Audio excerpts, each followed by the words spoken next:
record against the 36ers at the moment. What did you like about this afternoon's game from your team's perspective? We addressed it at halftime.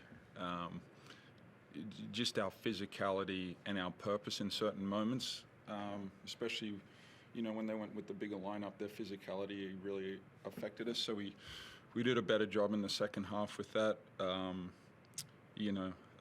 These guys, a good team effort to contain Bryce with the way that we went about that. So we just stayed with it for 40 minutes.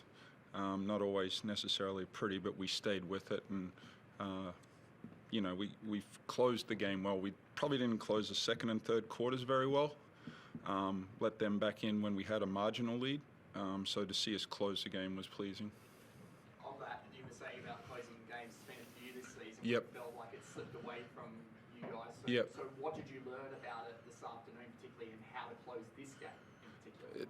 Well, we've added David to our roster, and 5 practices, 1 game before tonight. But this was the first time we've been able to get a week of practice as a group together for probably a month, because the schedule has lent to that type of schedule for us. So I thought the prep time allowed us to work through that throughout the week. And for your team particularly, and once again, Dylan Windler, yeah. He just loves playing Adelaide, doesn't he? 13-24 last year when he came here, and then he scores 18 this one, and he also averaged 15 points last year. He just loves playing Adelaide. What is it about Dylan Windler and the 36ers? You would have to ask him that, but what I would say is he enjoys playing basketball, and he's a good basketballer. But we found him in some nice actions. He himself was really aggressive tonight. He rebounded with an aggression, and I think that propels him at the offensive end. So when he plays with that type of purpose, you can see why he was a first-round draft pick. John, that fourth quarter, Adelaide missed, I think, 12 out of 13 shots at one stage when you made that run. Was that you were getting them out of the spaces that they like, or did you like them? Obviously, you would have liked what you saw there, but was it just you defending and just scrapping that got you over the line? Scrapping is a good way, but you could just see the 5 guys who were on the floor, no matter who it was, throughout the fourth quarter. You could tell the connectedness to get it done was there, and that's what we needed. We weren't quite there in the first half, but I felt like in the fourth quarter we made some good gains, and we played good. We had good momentum, and it's amazing when the ball goes through how you just you're a little confident at both ends. And you touched on the job on Bryce. I thought David was tremendous in yep. that particular role. We in Adelaide were expecting Sunday to probably play 30 minutes today, but it was David that did the bulk of that yep. heavy lifting there for you guys. Yeah, look, but in saying that, we had to throw multiple bodies at him. So the guys that were responsible for that individual matchup did a great job, but then, they get him in so many great actions for him to be successful. So the other guys had to perform their role as well, and I thought our bigs, particularly in the second half, did a really good job of being up to the level, and Bryce had to play through a lot of bodies and hands. John, the 36ers led by 6 with 7.5 to play. So what changed? How were you able to retrieve that and finish the way you did? Yeah, without recalling every play-by-play, I really felt we just had different guys in different moments step up, but our ball movement was really good. We trusted each other in those moments, but then at the defensive end, just our collective grit was at a level that if we can consistently play at that level, we'll be a good defensive team.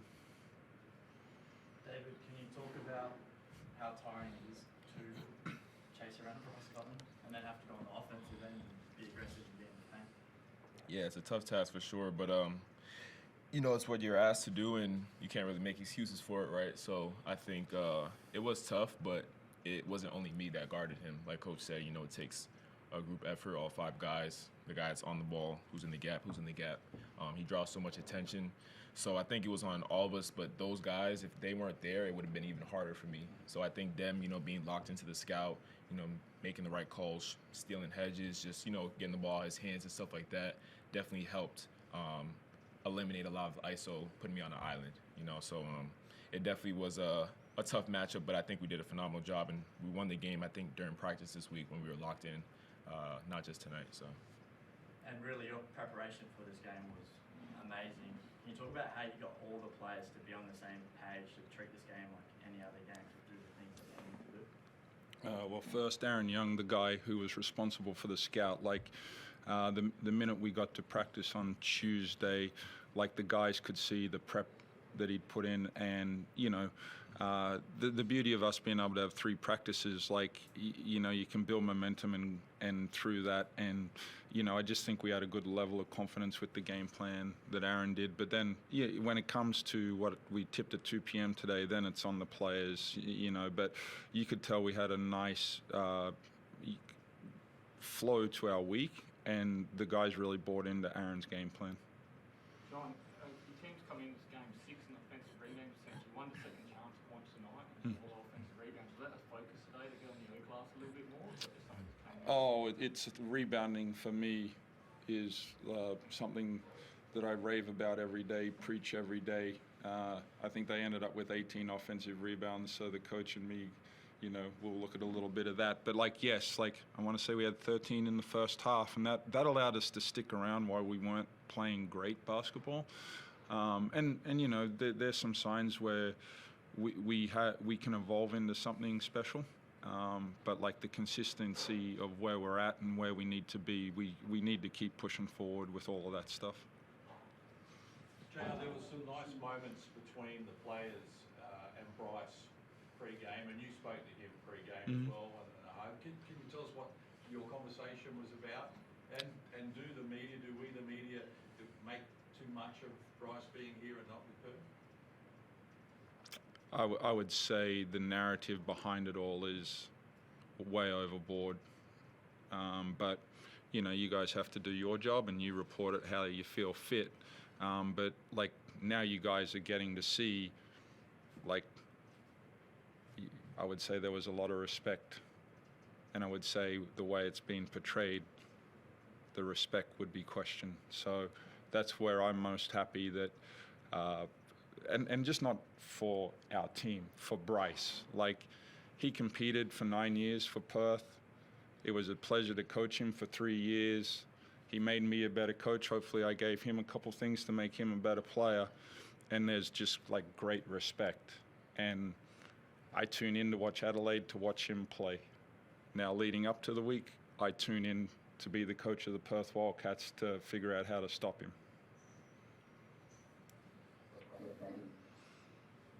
Yeah, but just one from me. No free throws for Bryce tonight, and you only fouled him 3 times. You mentioned the scout. How focused were you guys just to not let him get to the stripe and to not touch him as much as possible? A lot. Having been around him for 3 years, and just also this season, if you can do a good job and not getting him to the foul line, you give yourself a chance. Now, that's easier said than done, but our prep and our focus in just everything this week had a great purpose. Now the challenge is next time we play against him, can we have the same energy and focus? Yeah, just quickly for you, David. Obviously, since you've got here, you've heard a lot about Bryce, but given you went to the same school as him, and obviously you're a few years later, were you aware of Bryce before you did get out to Australia? Yes. I grew up watching Providence College just because I'm born and raised in Providence. So I was definitely familiar with Bryce and, kept up with his career post-college. And clearly from watching your first 2 games, you fit into this team very well and very quickly. You're playing a great role, and now you start tonight, you play almost 30 minutes in your first game. How have you found it, and how have you been able to settle in so quickly? A credit to coach and, just doing a great job of bringing me in and coaching me up on just everything on and off the court, but, most importantly on the court, putting me in position to succeed. We had a conversation, where that's what I'm here for. He's going to try to put me in the best positions, but also for me, I have to, be willing to be coached. And I think it's been a great partnership so far. guys on the team, you know, my teammates, they've done a phenomenal job of welcoming me in and, you know, just allowing me to be myself. But I'm also, you know, wanting to fit in seamlessly with the group. So it's a building relationship. It's going to continue to grow. But I think we're off to a good start. Thank you.